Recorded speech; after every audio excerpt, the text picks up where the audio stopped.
Welcome back to another episode of Travis Take Two. I'm Jordan Travis. And I'm Devon Travis. I'm excited for this week, man. Florida State football's back. We got a pretty amazing guest, man. Someone very special to me. An old teammate of mine, a competitor of mine, and a guy that ended up being in my dang wedding, man. Pretty cool. Ryan Goins, bench coach for the Los Angeles Angels last year. Can't wait to get into some good stuff. Talk some World Series baseball. Let's go Blue Jays. Stay tuned for that. And remember to follow Travis Take Two on all platforms. Like, comment, share, and subscribe on YouTube and wherever you listen to your podcast. Let's get started. Let's go, man. Sir. Hey, Florida State coming off a bye week, right? And let's get freaking positive here because I think the team's talented enough. They are talented enough to run off 7 games in a row, and that sounds like 8-4 to me. And I guess our initial goal is probably to get bowl eligible, and you're probably going to tell us that first things first, and it's 1 week at a time. Yep. So coming off a bye week, though, early on in the season, 66-10 win. Yep. Seemed like the team got, refocused. They took care of what was ahead of them that current week. How you feeling this week? Wake Forest coming into town. I feel good. I feel like that bye week is kind of a refreshment that we needed at the right time, bro. Everyone, the coaches, the fans. Shoot, I needed it. Sitting at home, I needed a week from my heart. Saturday was good. They just need a refreshment, bro.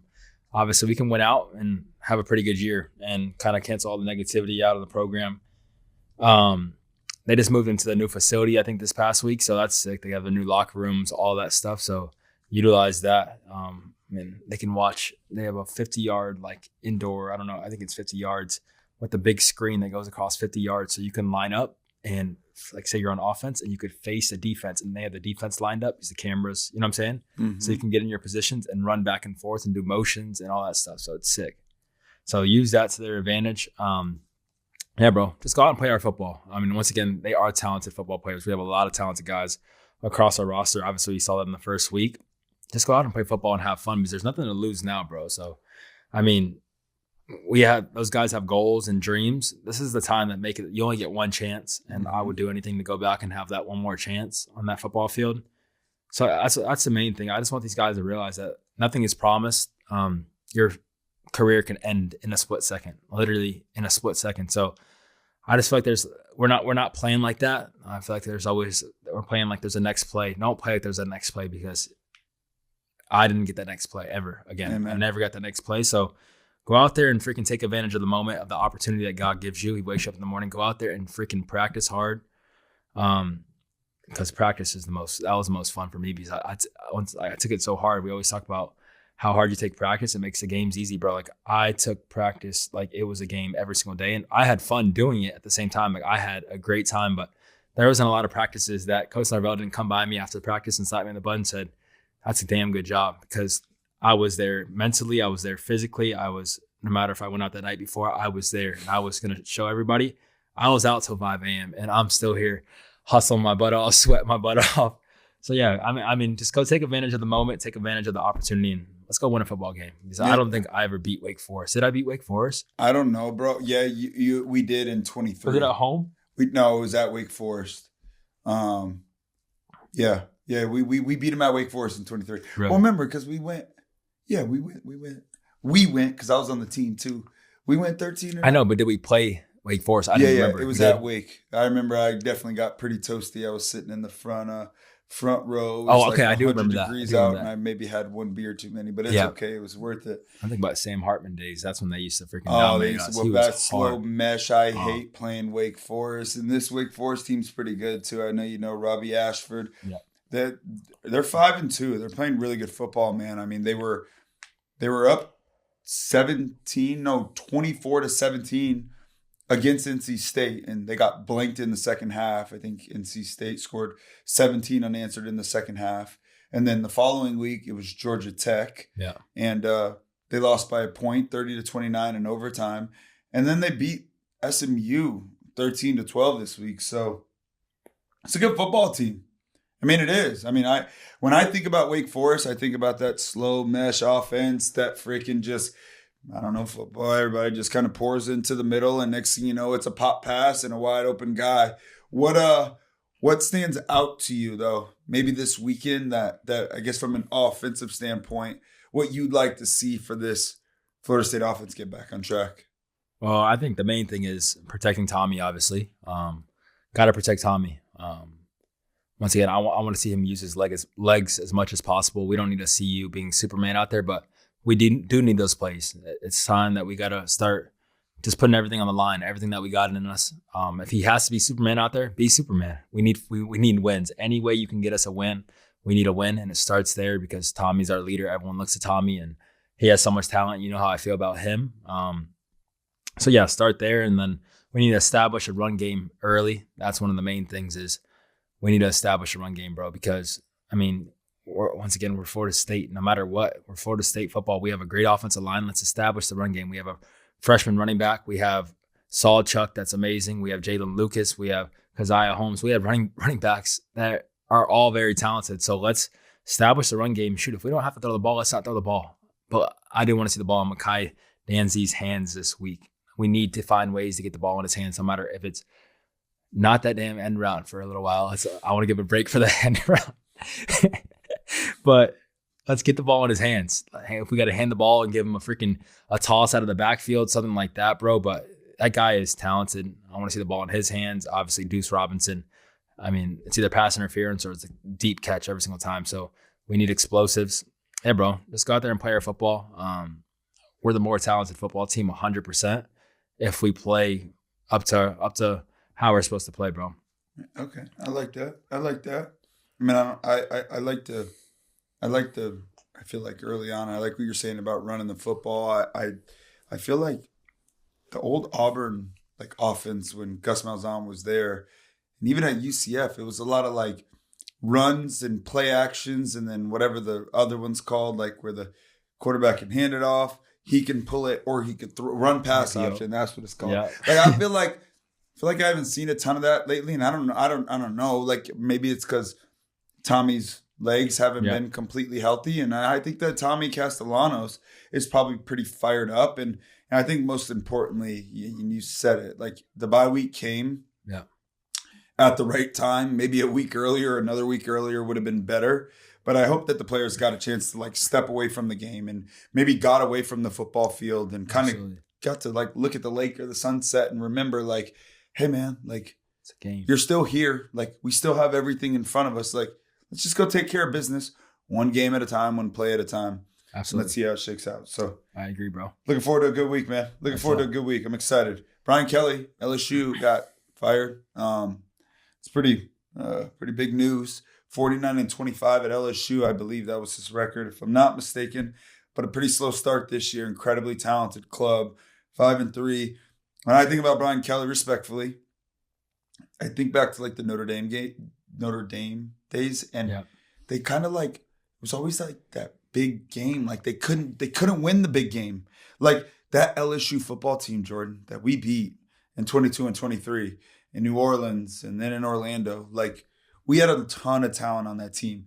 But, bro, like, they had Jaden Daniels. Like, Jaden Daniels out here making NFL players look sillier than he did in college. Yeah. And then the receiver, what's his name? The guy from the Giants. Brian Thomas. What's the guy from the Giants? Malik Neighbors. Malik, they had another one, right? They had like 3 or... Well, Kyron Lacey. I mean, bro, God, rest in peace, man. That's sad stuff. But they had dudes, right? Like, I just can't really figure it out. I don't feel like... When Brian Kelly changed his accent to like fit into the LSU Bengal family, and then when he did that like recruiting video that like surfaced all over the internet where he's like spinning around, like, bro, it's LSU, man. Like, I don't know, that kind of coaching and record doesn't play in the LSU world. I hope Coach O comes back. You remember Coach O? I do remember deep Coach voice. O. Yeah. I hope he comes back. I like LSU, man. I do too. I mean, the thing with Brian Kelly, I feel like a lot of past players coming out now talking to the man that he was, which is kind of crazy. I've heard that before. I know some coaches that did not like Brian Kelly at all, and it made me not like him at all. But yeah, bro, I feel like there's a lot of deeper stuff. Obviously, you've seen a guy in the past that went through a medical problem, and Brian Kelly wasn't there to check on him not one time. Then I saw another player that he was a really good player for him, playing well, got hurt. Brian Kelly, we used to walk by him in the hallways and didn't even speak to him. Yeah, I read that. So it's kind of like I saw Malik Neighbors post, like you saw it. He posted on his Instagram. It was a video, like a GIF of a guy kicking rocks right after he got fired. Just someone just kicking rocks. So I mean, I don't know if that's for him, but says a lot. You want to play for your coach. That's one thing. Is maybe they just didn't have that heart and want to play for him that bad, bro. Lane Kiffin, I mean, one of the biggest names surfacing in college football right now, and he's had a ton of success. I know he offered and recruited you pretty hard at FAU. I remember going to dinner with him that night at that pretty cool restaurant. Lane's like a really cool guy. He's cool. And talk about like a player's coach. Like he seems like a guy that he gets the most out of their players, and he's super freaking. He's not afraid to be demonstrative, and he defends his players publicly. Yeah. If you're Lane Kiffin, like, are you entertaining the Floridas and the LSUs of the world? Are you kind of using that as leverage to stay at Ole Miss? Or do you think that like this is a situation where if you're Lane Kiffin, you're like, well, Florida's probably got more money than Ole Miss, and LSU obviously is willing to pay you anything in the world that you want. Yeah. What kind of world do you see Lane in right now? Honestly, I have no idea, bro. Obviously, there's goals, and he has goals, and who knows what his goals are, because I don't. I know he loves Ole Miss, and that he probably loves. I feel like that's just a sick town. I don't know why. I just think Ole Miss is so cool. The colors, everything about it. I've heard great things about it. And he's having fun. So I don't know, bro. I really don't know. Obviously, when you have those big checks coming your way, those guys want to go change their families' lives. Obviously, if you're already getting paid $10 million a year, the 12 or 15 is not that big of a change for those guys. So yeah, bro, who knows? I know he's having a lot of fun at Ole Miss, watching his tweets and his comments after the game are always awesome to watch. So who knows, bro? Yeah, he's fun. I love that, man. Like he's not afraid to like get chippy. He'll like quote like the team that he just beat, tweet, and like say something about it. I feel like he'd be a ton of fun to play for. And let me tell you, that Ole Miss team is really damn good. I mean, he's in a good spot, and that's a program that's continued to trend upward. So yeah, absolutely. Probably a pretty fun decision to make, regardless. He's either going to be rich or rich. So nice, good for him. Pretty good life. Good for him. Heck yeah. Pretty good life. Indiana. Yeah. Bro, like that coach got like some crazy contract. Like I didn't even like look into like the specifics of it, but like I remember that coach like came out and said like, all I do is win, like Google me. And I mean, I in a world where Indiana football is like this thing good, like I think they could be the best team in the country, man. I do. Like, do you like that program at all? Like, you have the opportunity to see them play at all? Yeah, I watched them this past week against UCLA. I like the coach. He's confident. The quarterback's confident. It's like brothers or something. Like the starter and the backup, like they're like really? Brothers. Yeah, I know he transferred from. We played him last year, Cal, I believe. Yeah, he's good. Great. His interviews are great after the games too. Obviously the coach, but the quarterbacks. He's such a happy and nice person, bro. If you see him, he's just nice. I think he might be from Miami because Julian Armella knows him pretty well. Just a nice guy, like just happy to be there. Yeah, bro, they're freaking talented. I don't know what it is. They're talented. They just got the guys that not 5 stars everywhere, 3 stars that just go out there and play hard and with heart and have talent. That the 5-star guys, which 5 stars, 4 stars, I'm so tired of hearing let's recruit 5 stars. Khalil Mack was a 2-star. Yeah. Just guys out there that's playing hard, bro. That's it. And the betting stuff, Jordan, going on right now. I mean, we live in a world, right, where like betting has taken over sports, right? And like my career is done. Like, so I like to bet. Like it's a ton of fun, nothing crazy. I'm not throwing out tons of money trying to get rich doing it, but it's fun, right? To like sit back and like have your heart beat fast, hoping that like they kick this dang field goal and don't score a touchdown because I got the under. But like this world where like Damon Jones and Chauncey Billups and Terry Rozier, like very successful, like they're successful men. Like I don't know the circumstances in which they got caught up in this mess. I know that like we have a ton of training, right? Like college has training and you get to professional sports, and every year we have a training meeting on betting, and if you bet, you're gone for forever. I think I'm just sad, really, that like this was happening. Like the integrity of sports is what we love and appreciate the most, right? And so many people out there like have said for a long time, like, oh, that game was rigged. And I'm like, you guys have no idea. Like, no player is in on any rigging that's happening. Like, if there's something happening with the refs, I don't know. I've never been a ref. But I've been a player on a baseball field, and let me tell you something. Like, put a tee on home plate and tell me to get a base hit. And when there's 8 defenders out there, like, I can't promise you I'm going to get a hit. So, like, the whole rig stuff for me has always bothered me. But to see this, like, coming up in sports now, it's really just sad. And I think about the brand and the success that a lot of these men that have got caught up in this stuff. It just makes me sad for sports, really, overall. Yeah, I agree. Obviously, I bet a little bit too. I make like $3 bets to win $500,000, and I'm not even close. I might win one out of 20. Came close. I came close a couple times, but yeah, it's sad, bro. It's sad that you even have to think that way now. I don't want to speak on it too much, but yeah, it is sad that we have to watch sports now. And yeah, people always saying like the Chiefs. That's the main thing. They like to say the Chiefs are cheating. I think that. I mean, the only thing I don't like is the Eagles. They don't call that false start. It's a false start every time, bro. Yeah, that's the only thing I don't like. The 2 guards jump every dang time. And I don't know like why they don't call it. I saw another team run the tush push. That's what's called false start. And they call that false start on other teams when the guard moves. But for some reason, I know the Eagles, like, they've mastered it, and like they could probably run it all game and win a lot of football games.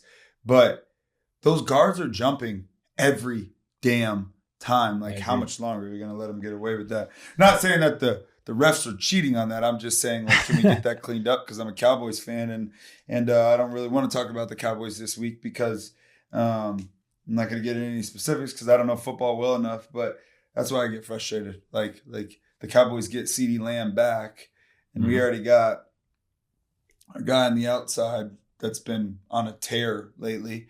And we just get like embarrassed. Like Dak looked rattled the whole game. And it was and I sat there and you know what? I made myself stare at the whole game and I just watched that butt whooping freaking just keep licking me and licking me and licking me. And the Chiefs made me happy. You see, that's the good part. That's the good part when you have 2 teams. Okay. I could go 0-1. And then the Chiefs beat the Washington Redskins, and the Cowboys-Redskins rivalry is real. And I shouldn't say the Redskins because I might get in trouble. So we'll go with the Commanders. I apologize. But they beat the Commanders, and I got a double whammy, bro. Chiefs win. Commanders lose. Devon's a little bit happier. Heck yeah, good for you. I don't got a team, so I don't root for nobody but my fantasy team. Well, you can join the Chiefs bandwagon whenever you want, brother. Bro. The train's full, but I got a seat next to you. I'm good. Whenever we get Lamar back, I'll like the Baltimore Ravens again. See you in the Super Bowl, kid. See you in the Super Bowl. Chiefs train, baby. I mean, with sports and gambling and I mean, like I said, that's the world that we're living in now, and obviously a lot of money is thrown on sports. I gotta tell you, like I never got like a ton of nasty tweets. I mean, I've gotten a few like nasty ones, you know, like in my DM saying like, you freaking jerk, you costed me a blank parlay. You were the last part I needed. I just needed 1 hit. You suck. You can't get a hit. And I know that you probably experienced it a lot more than I did. I just want to be like completely clear. Like, professional athletes don't care about your fantasy football team, and like you were an NFL player and like you knew like nothing about fantasy football. To be honest, your fantasy football team sucks, but they're getting better. Hey, I just won this week, boy. They're getting better, but my point is like we don't care about your stupid bet. Like, we have a job to take care of. I think about Todd Gurley, and I remember I had him on my fantasy team that year. I don't know if you remember, but he was like going into the end zone. It was when Todd Gurley was like Todd Gurley. And he slid on like the 1 yard line to like let the clock run out instead of scoring that touchdown. Nobody cares about your damn parlay or your bets, although I do care at times now. But I would never message anyone nasty. You ever get like any like just nasty stuff because you maybe did something that costed someone a bet? Yeah, I definitely did. I've received a few. I don't really remember. I feel like I played like 30 years ago, but I remember a few. especially the last year, we were winning football games and whatever. I'm not out there trying to run the ball and score touchdowns. I remember I got a few that time. But I get a lot of positive ones. Like when I'm doing the signings, they say like, you won me a lot of money, bro. Nice. Like, that's good. I'm happy. But yeah, I was out there trying to win football games. I didn't care about anyone's parlay. I didn't care about scoring 5 touchdowns. I didn't care about freaking running for 40 yards. I was just out there trying to win football games. And that's how all these guys think. They don't really care about the parlays and this and that. And yes, I lost a parlay this week by, I think a point off, 0.5. I bet the under. I bet the over, and he got 20 points. It was 20.5. So I lost a lot, like freaking would have won like a good $10,000. How do they do that? Like, it's crazy. They're so good. It happens all the time. Yeah. Like the line's 1.5, and you're like, what does this matter? Just take the 1 and like. Exactly. I'm not going to take the extra juice to take the money line at -140. I'm just going to take like -1.5 at -110. And sure enough, like somehow, some way they're down too late. Yeah. And they kick a game-winning field goal and win by 1, and you're like, no way that like this 1.5 just actually happened. I don't know how they do it, dude. They're so damn good. It's crazy. But speaking of betting for sports, how are we gonna let like they're like the NCAA's trying to figure out if they're gonna let college athletes like bet? Like, yeah, that's stupid. Like you're gonna literally like just open up the door for some of these athletes to make a big time mistake and shut that down, right? Like that's a no. Non-negotiable, like that should never be a thing. Yeah, I mean, I don't understand it. You have to be 21 to bet, correct? Correct. So that's another thing is you're bringing guys in there, 18, 19, 20-year-old kids that are gonna probably illegally and have their teammates bet and for them and make bets like that, and there's just no benefit other than for the Hard Rock app or for whatever app they're gonna bet on. There's no benefit for the players. I mean, they're just gonna lose a lot of money. It's their first time getting money, and they're gonna spend it on betting because they think they can make more and more money, but I promise you guys, it drains you. I've been, thank God I make small bets because if not, I'll be struggling right now. Compound interest, bro. It just takes lose everything. I lose that. Yeah, that's what you say, but you're already $4,000 down, and then you win for $2,000. And you're like, damn. All right, I'm down 2,000. But these guys are young. These guys are gonna get like for the first time $500,000, and they're gonna think they can spend money because they know who's gonna win the game, and they're gonna lose a lot of money, bro. Yeah, it's just $1,000, and then you're down $1,000, and you bet another 1,000. Now you're down 2. You're like, okay, I know this is gonna win for sure. Yep. So I'm gonna lay 2 to get back to even. Next thing you know, you're down 4, and you finally look in the mirror and go, oh my God, do I just quit? Yeah. Or do I keep chasing? And we all know how that goes. There's a reason why gambling is so popular today. Well, hey, we got a special guest today, bro. I mean, it's one of my best friends, a guy that I can't wait to dig into this a little bit because I got a couple things I never told my boy. But we're going to talk about it today. But Ryan Goins, man, we went from like freaking competitors, bro. Like we competed for the same position in the big leagues. And it's pretty damn cool to see how like life kind of transitions into who you used to fight against ends up becoming like some of the closest people in your life. So I'm so damn happy to have you. Go. Thanks for joining, bro. Thank you, bro. Appreciate it, bro. It's not every day the guy that comes in and steals your job turns into your best friend. So I had the best of both worlds there. You're the best, bro. You're the best, man. I think you gave it to me because you're so nice. So I appreciate you. You tight, and you got more service time anyway, so it worked out better for you. It's all perfect. Oh, that's great. Hey, man. I mean, let's just get started, right? Our Toronto Blue Jays, right? I mean, in the World Series, I feel like it's been like a long time coming, especially with the young guys like Vladdy and Bo. We were there, kind of the beginning stages of them getting to Toronto. What's your take on the series so far? Well, one, like I've never been more jealous. Like we got so close, and you're like, I mean, how crazy the stadium was, and then you watch a World Series game, and you're like, I wish I can go back 10 years and like win a couple more games. Like you're so jealous for one, but like great baseball so far.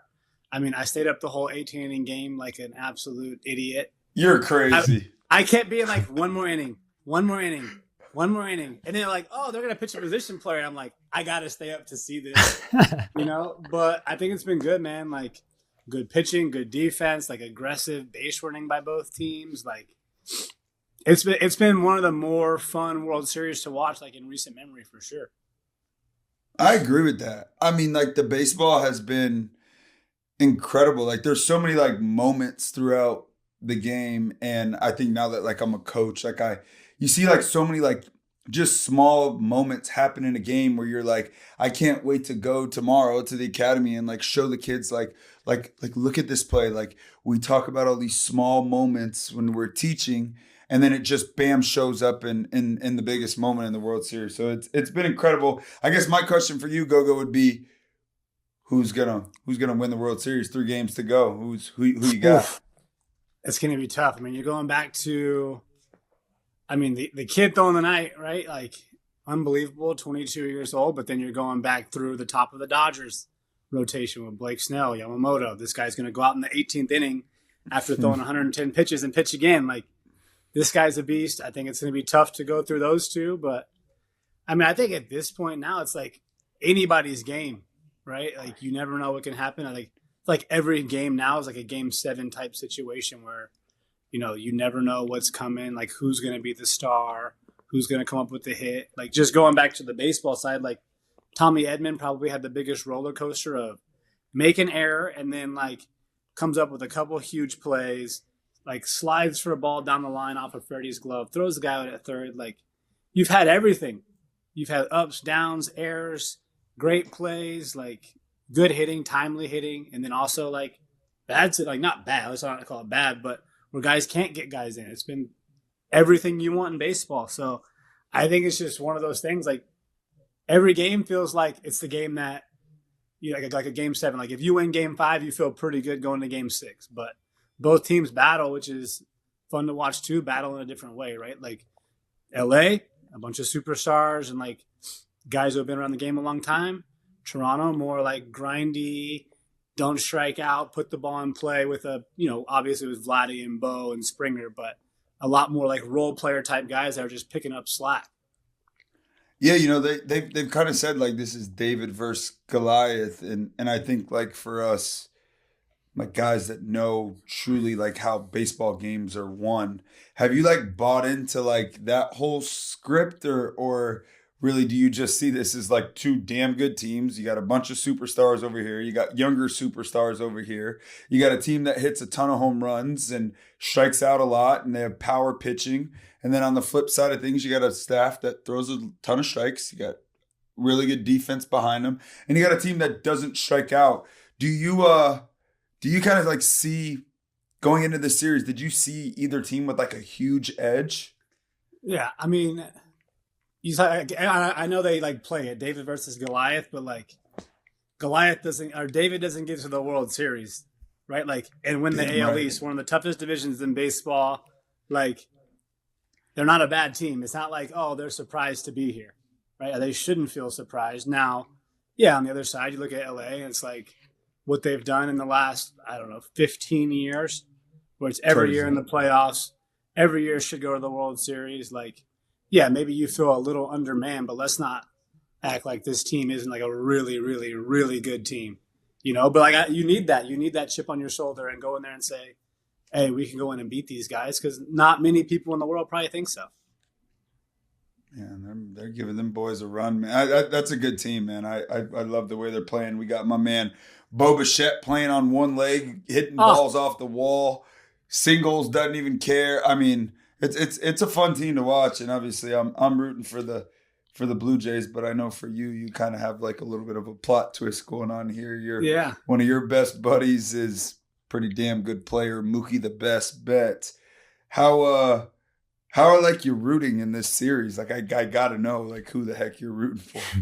You know what? I'm just like enjoying good baseball. Like, on one side, like Schneid was there when we were in the minor leagues. DeMarlo was our bench coach. Pete Walker was still the pitching coach. All like, I just even go to like all the women that take care of us, right, behind the scenes and do all the work, right? Like media stuff, all that. But then you have like one of my best friends in the world as well, like play shortstop. And then I played with Freddie in Atlanta, play with Kirby Yates in Atlanta whenever he was rehabbing, getting like a lot of relationship you have on that side. And it's like, you want to see one win because you know what those people have like gone through for the last 30 years. And then one, you're like, I want these guys to win because I know the guys. And they pretty much win every year. But I'm just enjoying it. I can't pick a side, to be honest. I cannot pick a side. Toronto loves you so much. I know. Be careful. I honestly like. I would love to see what that like party looks like if they win the World Series. That's for sure. Let's go. Might have to make a little trip. All right, bro. Well, my question. Let's get off the World Series, but I don't know shit about baseball.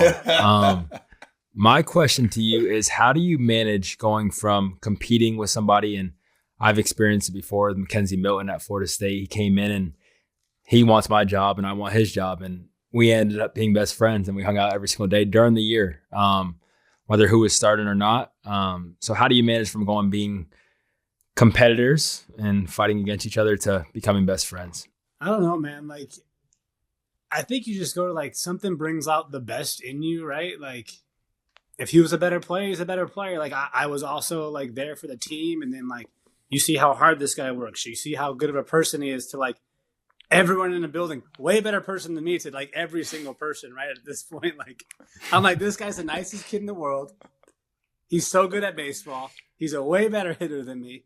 Like, I always thought, like, if we could combine our two selves, like, we would have been unbelievable.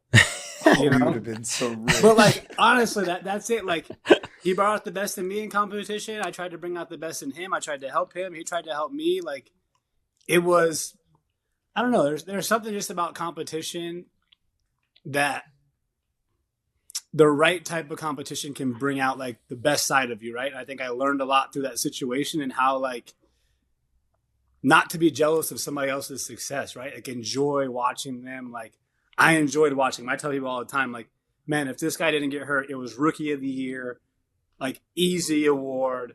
And then going forward, like, I would have been the utility guy, just kept going forward with that, you know? Like, you can't be upset with, like, someone else's success. Like, just if you're a good person and, like, one became a friend like super fast. You don't ever want to be rooting against somebody. That's not who I was. Like, if he was better than me, he was better than me. That's kind of what happened. But just through that growing and like helping each other out, I think we both were trying to find our way. And it wasn't, I know, Jordan, for you, like you know, having Aaron Rodgers, like he's way older. Like we were both the same age, kind of like, you know, a couple years older than Deb, but like still trying to find our way. You know, we were helping each other try to like build that path to success, and I think we both helped each other in different ways. No, I mean, I it's, you know, you look back at it, right, and you know, we play sports, and the truth of the matter is like in the moment, you're so focused on just dominating and winning every day, right, and you don't really ever take the time to like look at some of the moments throughout your career that like you appreciate the most. And you know, I know for me, I think the first time like it really settled in for me was when I got married, and I'm like going through like my list of friends, and like my career's on the down and outs, and people stop calling, as I'm sure you've experienced. And there's a couple guys that just like hang around, and it's nothing crazy. It's just like a, hey, how are you? Hey, you doing okay? Like, you still playing? And Gogo checked on me like all the time. And you know, we obviously were always like close friends. Like we grew past like the competitive stage, and like it was what it was. And we were both in it together, and we hung out. I mean, Gogo and I probably hung out more than anybody else on the team. We weren't afraid to party at night, and day game or night game the next day, Gogo and I were out. But you know, I as I'm going through, and I'm like, man, like how am I going to pick, you know, 8 people to stand by my side the day that I marry my best friend and the woman I love? And you know, obviously, like Jordan's my best man, and like I gotta have David and Chris and Eddie. I've known them since I was 4 years old, and then I like drift past there, and it's like Ryan Goins. Like when you're in your darkest moments of your life, like, and the lights shut off, and you don't know how the hell to get out.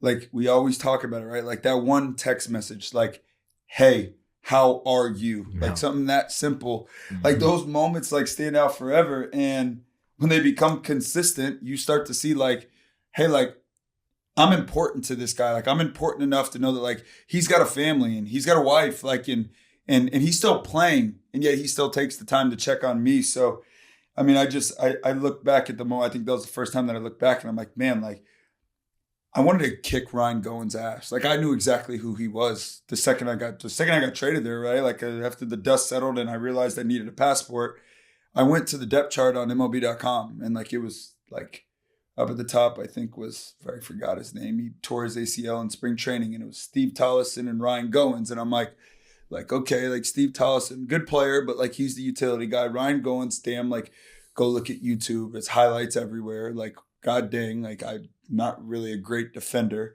And I circled his name, like, that's the guy I got to be. And I liked him, and I respected him, and I wanted the best for him, and I never wished for failure on him, but I wanted to kick his ass. Yep. And I know he wanted to kick my ass because it's in our freaking DNA.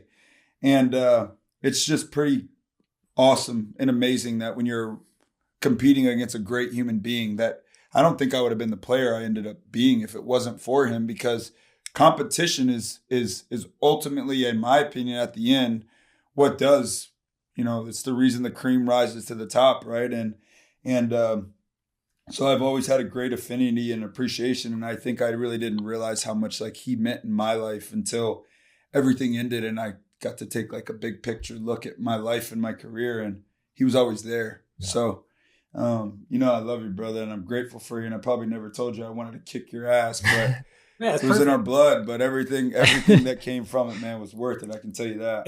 Like one thing you say, like makes me like think about it is like you get out of yourself too, right? Like once it's all over, the competition's over, like you turn into one guy starts, or one guy's the backup or utility guy. Like you just get away from yourself. Like it's easy to get lost in this game because it's a very individual game that you have to play as a team, but like get out of your own emotions, get out of yourself, get away from that, and like just make the best man win. And like you were the better player, bro. Like this is how it was, and that's what happened. Doesn't mean I wasn't happy, right? Like, damn, I want to be playing every day. But like that's stuff that happens. And then like the other things is I've seen it over time now.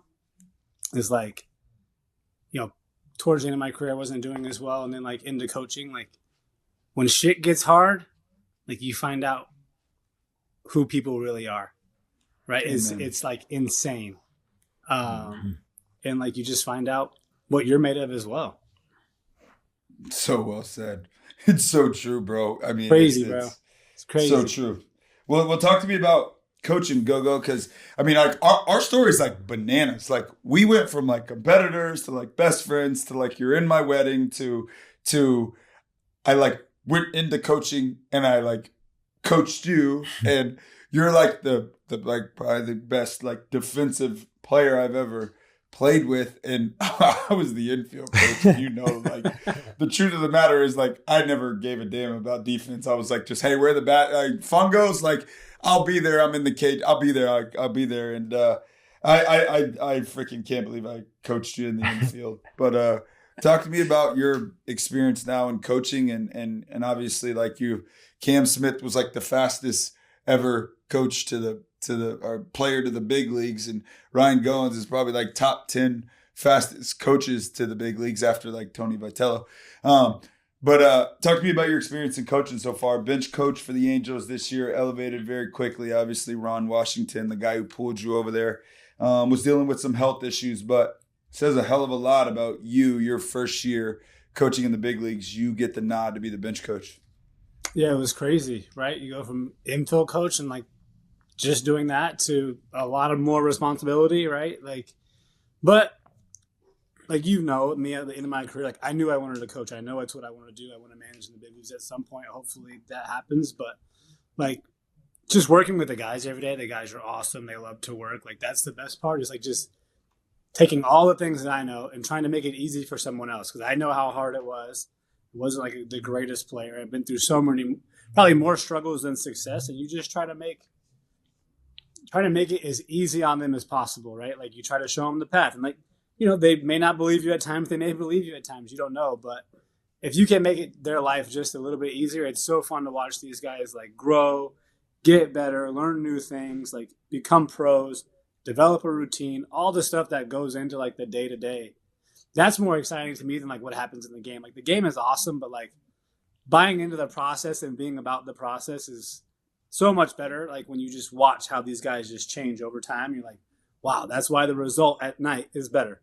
right? I think we can say anybody we've ever been around, the guys with the best process are probably going to be the guys with the best like result at the end of the day.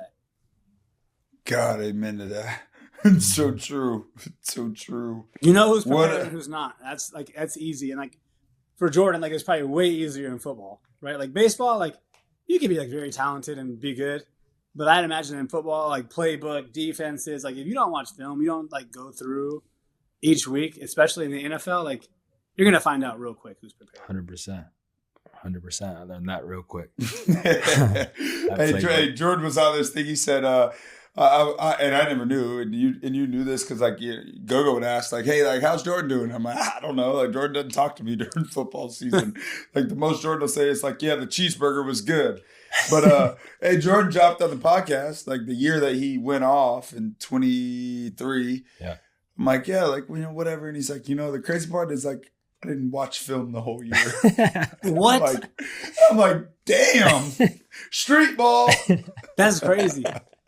Bro, I've been like watching all these things like on Instagram, where they like show guys doing play calls and this and that. I'm like, bro, there's no way. But I guess like when you do it your whole life, like terminology. No, in the NFL, it's different, bro. It's different. In the NFL, the play calls are too damn long. I never had to call a play, so it was all signals in college. And then you get to the NFL, and it's a 20-word play for each play. And I'm like, yeah, I get so dialed into that. I'll watch it, and I'll be like, bro, I don't know what he just said, but like, how do they know? New play. I'm like, what? Sick. So crazy. No film. God, I love it. How'd you do that?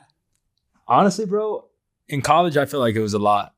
I'm not going to say it was easy, but that last year I knew the plays so well. And I mean, I didn't watch film on my own. I watched film in the film room with the coaches, and they'll say like, when you see the safety rolling, like they're blitzing with the corner or simple stuff like that. So I understood that. And once I got that in my head from the coaches, I'm like, when I go home, I'm not bringing the playbook to my house because I'm at the facility from 6 a.m. till 6 p.m. I need at least 4 hours where I can just gather my thoughts, think about fishing. I might go take a drive for 4 hours. I literally just used to drive around Tallahassee over and over. Crazy. Everyone knew what my truck was just because I was on the road the whole day and every chance that I got, bro. Country boy. Yeah. To be that good and not watch. Oh, I mean, watch film with coaches, but not on the side. That's wild. That's talent for sure. A lot of luck. Blessing from God. Go. Talk to me about Mike Trout. I mean, I think he's like maybe the greatest player of our generation, and obviously Shohei Ohtani is maybe taking over that claim. But what that guy's been able to accomplish in his career, especially being as hurt as much as he's been hurt. Can you talk to me a little bit about like what the heck that looks like behind the scenes? Because it doesn't look like baseball is easy to some people, and if I were to pick like one person, like he'd be like one of my first two names that I'd say. Oh, like amazing human being, like great player, but like better dude. Like will do anything for you. Like it's insane. I would put him like up there with you, like nicest person I know, right? But then like. He works harder than anybody too. Like this guy will be in the cage working and working and working. And like, it might feel this wrong. And he's like, no, it's not right. It's not right. And like, I don't know. What did he hit? 25 homers, 850 something OPS, 8 something, almost walked 100 times. And it's like, for me, I'd be going home like, all right, that's one hell of a year. And it's like, hell yeah. It's not like people don't think it's good. It's like, what? Like he's one of the like best players still. Even when he's hurt, down, one knee, can't play the outfield, has to DH, like, still one of the best players in the game. People are still scared of thumb strikes. Like, it's wild. I mean, like the same thing is no mystery why. Like, the guy will work on his game. Obviously, this year he couldn't really play defense and do stuff like that, but, like, in the cage, hitting. It's insane, but one of the most impressive, like, how hard he can hit the ball is crazy. Like there would be days like I would go into the cage and throw him like mixed BP, and I'm like I learned a sweeper, blew my elbow out almost again. Like I'm learning pitches to try to get him out, and there'd be days where, like I'd throw stuff in there, and he'd hit it so hard, like I would just start laughing. Like you ever seen a guy hit the ball so good and you're like, how do you do that? Fucking joke. I would just start laughing. I'd be like, bro, what am I going to do? Like, it's like funny. Like, you're so good. It's funny. And I think we used to call them like video game, right? Like we would go to LA and play and we're like, oh, there's video game. Like some people, they just press X and it's a homer. Dude, and like he's so big. You're like, how are you playing linebacker like that and just hit the ball so hard? Oh my God. Like you put him on a football field, he looks like one of the boys. Like, yeah, he should be playing safety. Like still fast. Like, how are you so big and so fast, bro? I don't know.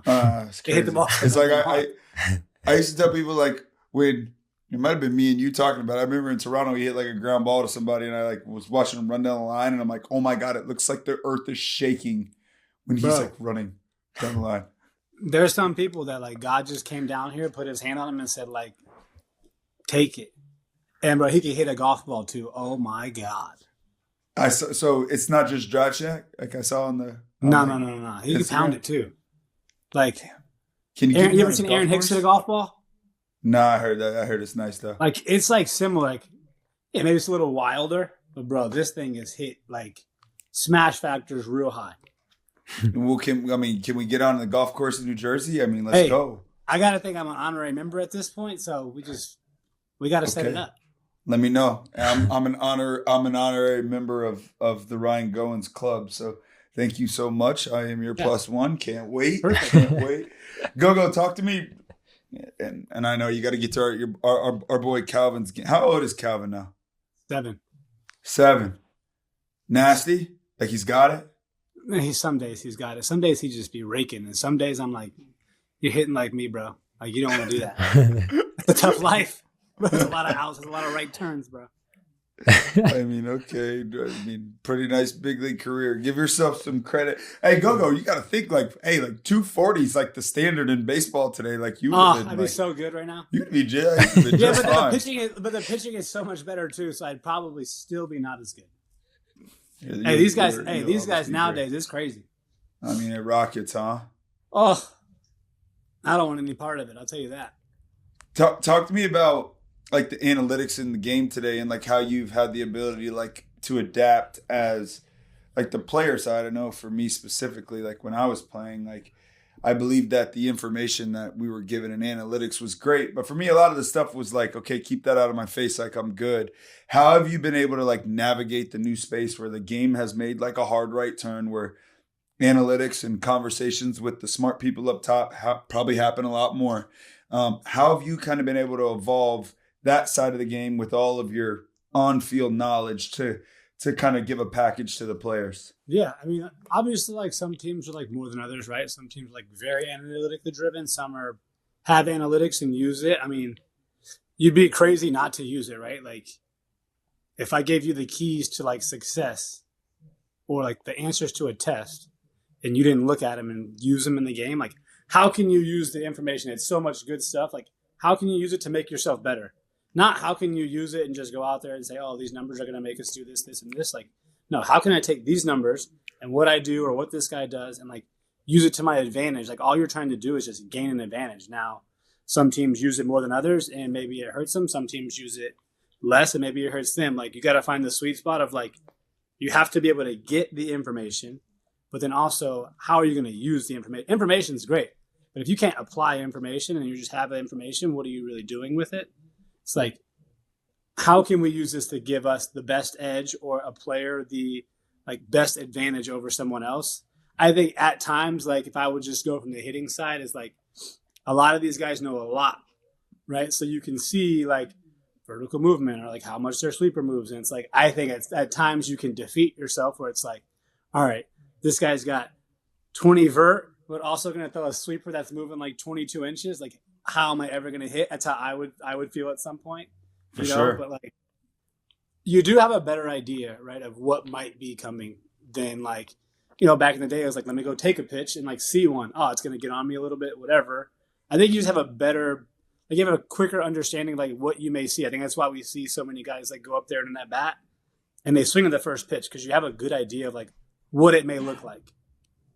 Yeah, I mean, that's well said. So to me, it sounds like it's basically a ton of information, and all information can be good information. But if my goal is to take the information over here and get that to the player, the consumer, if he speaks whatever language, and I don't mean specific language, but this information to a lot of people is kind of like gibberish. Like it's like in code, but you have to have the ability to give them the information in English and Spanish and whatever it is, right? Like you can't just say like, here are the numbers, take this. Like, okay, what is 20 inches of vert, 98 mile per hour fastball, and 24 inches of sweep? I don't know what that means. Like you have to, I think, go, and you could probably tell me best, but like the best coaches probably can take all that information and say, okay, we're going to swing 3 balls above. We're going to look for pitches close to us because if it's away, if it's 24 inches of sweep from a right-handed pitcher and it starts away, well, it's going to break behind a left-handed hitter and you're going to chase it. So we're going to attack above the baseball. We're going to miss above. We're going to look for it close. That way, if we do happen to start swinging and it's a sweeper, we still have a chance to be successful. So I think that's what I'm understanding. And I think that you like said it like really, really perfect. Like here's the code and information. Can you get it to the consumer, the player, and make it make sense in simple form? And I think that Ryan Goins is going to have a ton of success being able to do that because he's in that great kind of wedge of just finished playing where information became big. Still was in the big league, so he still got to see how it was taken in. Now he's on the flip side as a coach. He's a pretty damn good player. He now gets to sandwich both together, and he's so already close to like he just played like a couple years ago where he can literally take like all this stuff and be like, bam, here you go. And that's why I think, and I told him, really, I think you're still playing. I think you'll manage in the big leagues one day. I didn't think you'd be a bench coach like 2 years later, but here you are. What's next, Go? I mean, I don't know what's going on with the Angels, but what's next? I know you already said your dream is to be a big league manager one day, but is there like a stepping stone or a certain place that like you really see yourself here in the near future? Is it sit back and wait and see what happens? Yeah, I'm gonna give the most cliche answer, honestly. Like I've been thinking about it. You know, you go through it, and it's like I just want to dominate like the year, like whatever role it is. It's like, all right, let me just dominate this role. And you dominate it, and like people will see you fit for whatever it may be. It may be like whatever position, first base, third base, bench coach, associate manager, like all these different types of field coordinator. Like there's so many different ways to go. It's like, all right, yeah, I know this is like what I want to do at some point, but like if I want to hit 30 homers, I have to start somewhere and like develop my swing to get there, right? It's like the same with coaching. Mm-hmm. It's like, all right, like whatever I'm doing now, like I need to be the best at it. If you're not the best at what you're doing right now, you're not going to get better or take the next step or like be noticed by other teams. So it's like, yeah, you can have goals, but it's the same as a player. Like you always have a goal, right? But like, don't look at that goal and be like, I got to get there. It's like, just dominate today or tomorrow or the year, the season, whatever role it is. And we'll go from there. I know it's like super cliche, but like getting away from the game, you like see a different perspective and you're like, why was I so worried with like, I need to get 2 hits today or I need to get this today. Like just look at it, like just dominate the day. Amen. Right. And that's so like, I've even became like more process driven after playing because playing, it's like the game's coming every night and it's like, it's hard to see the process sometimes. So like you have to be better at like giving processes to people where it's like, take yourself away from like, I need to get 2 hits today and like dumb it down, right? Like how do you dominate like this hour? Right? Like, going right now. How can I dominate what I'm doing right now? And then get to the next thing and the next thing. And like the game should be fun. I know Tua always talked about it, like make your work so hard. And we talked about when I was like struggling when you were my coach, like I want the work to be so hard. The game is like easy or fun, right? Like, I want to grind beforehand. So like during the game, I can just go out and say, all right, I'm just going to play. So good to that. I mean, I tell all these young players, and I always say, Tulo told us that, I'll never forget it. He said, for a lot of you guys, practice is fun. For me, practice is hard. And freaking bust your tail so hard in practice. And one day, the game will become fun. And man, was he ever right. What a freaking player he was. Go, you got to go. Dad, remember when I was like hitting 150 and I was like, we're doing this? And I went on the red machine and didn't touch a ball for like 3 days. I tell these kids the story all the time, dude. The heater machine. I tell them. I know it. And then I got to the point where I'm hitting it off the machine from like 6 feet away. And I'm like, but like it made you feel so good. Like I went from so bad and like I couldn't touch it. I tell people all the time, like, make it so hard. Like go in there and like get dominated into the cage. Like, why do you want to hit this 50-mile-per-hour breaking ball and look on the hit tracks and see it go 350. Like, ain't nobody throwing that breaking ball in the game. Mm-hmm. They're going to be throwing it at like 92, like this. Like that was probably like the best like moment for me is when I was like, I don't care anymore. Like, I'm going to get dominated in the cage. I don't care. Because at least if I'm getting dominated in the cage and I'm getting dominated in the game, that's fine. When I'm just hitting line drive, and that going to the game, roll over, punch out, it's like, all right, something's got to change. Yeah, fucking, that was some fun stuff, dude.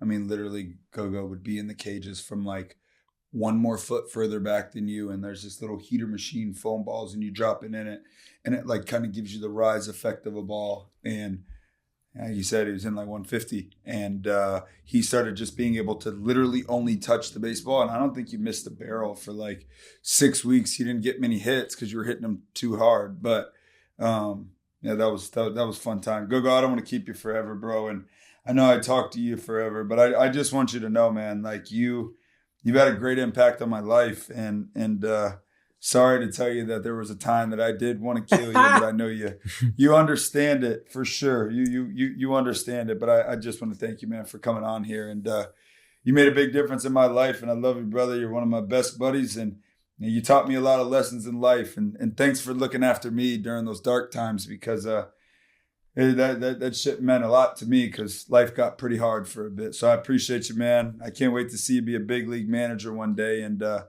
I know if I was a betting man in Vegas and they had those odds out there, I'd take it right now. So keep doing it, bro.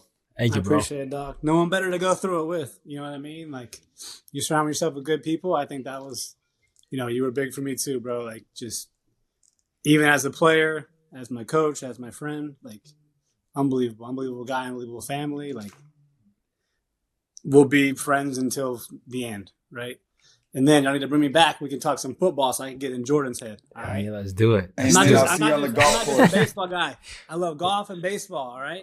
Let's do it. We can do it. Whenever, see you on the course. We need 18 strokes to beat Go-Go. He's like a plus 18, I probably need 50 strokes. Yeah, I've been trash lately. He complains about 75s, just so we're aware, everybody. Wow. Love you, bro. Go enjoy the game. Thanks for joining me. Thank you, bro. Appreciate so it. Hi, hello, Calvin, everybody. My baby girl, that beautiful baby girl. She's beautiful, bro. Stole your heart. She's walking and talking now, bro. Stole your heart. Love you, dog. Thank you, bro. Bye, dog. Later, bro. Welcome back to Travis Take 2. We're going to close as we always do, answering questions from you, the fans. Be on the lookout for our posts on Instagram and X, and make sure to submit your responses. First question here, baby, from Grannon 2001. That's a pretty good question right here. Jordy, who is y'all's favorite Seminoles of all time? It can be any sport. Who you got, Jay? I'm going to say the first quarterback that kind of made me love Florida State, watching Christian Ponder play football. That was my guy when I was younger. I mean, I used to have the number 7 jersey and rock it. You did? All the time. That was my jersey. I have it still in my freaking closet, which is crazy. CP7, man. Yeah. I was in school with him. He was the quarterback in 2009, my freshman fall. And yeah, I like that. That's a good call. He's a first round pick. He was a really damn good player. Yeah. That was like when Florida State, like Jimbo, like spit out like offensive coordinator. Like every quarterback was a first rounder. You had CP7, then you had EJ Manuel, then you had Jameis Winston. Like, man, Florida State, bro. Like we went on a pretty good run right there. Yeah. I'm Dion all day long. Prime time. I was freaking prime time for every damn Halloween. Right. As a kid. I think I did see you. Bandana and all, bro. Bandana and all. Believe it. Skippy Jacks Beach. What's your take on how to fix player loyalty on NIL contracts? Shoot, you don't ask me. I got no idea. I try to come up with a solution in my head all the time. I mean, I don't know if there's a perfect answer other than it's so far gone at this point that like I don't even know how you get like restrictions back on it. Like I feel like there should have been like a max number that a player could receive, because we've literally taken it to professional sports like we've hit on a million times. The SEC has the most money. It's been the best football conference. they're probably going to continue to have the best football teams because they have the most money. I don't know, man. I think that for me, the bigger thing that I think that we could focus on here is like the player loyalty. Like if you sign this contract, like it should A, be yearly, and B, if you do transfer, like the rest of the money on that contract should be given back. Like I don't know if that has gotten tightened up completely to this point. I would imagine that they're working on it because I know there's a player that was committed to Florida State that like took money and then went back to the school he was at. I mean, I just think that like this is just the wild, wild west. I think that you should only be able to transfer one time unless there's like a real big reason behind it. And if it's money motivated, I don't think it should be a thing. So I don't know the answer, man. I agree with that. I don't know the answer, but it needs help. I like this question right here. AMEZQUA.Bradley. No questions, just love the podcast. Go Noles. And I think that's a pretty damn good way to end this thing because Saturday was good last week because we didn't lose. Mm-hmm. Saturday could be even better this week if we do win. So let's go Noles, baby. I'm excited. I can't wait to hopefully be back on the podcast next week celebrating a Blue Jays World Series championship and Florida State Seminoles win. Heck yeah. Can't wait, bro. Come on, Blue Jays. Let's do it. Thank you for tuning into this episode of Travis Take Two. Remember to like, comment, share, and subscribe on YouTube and wherever you get your podcasts. We appreciate your love and support, and we will see you next week. Go Noles.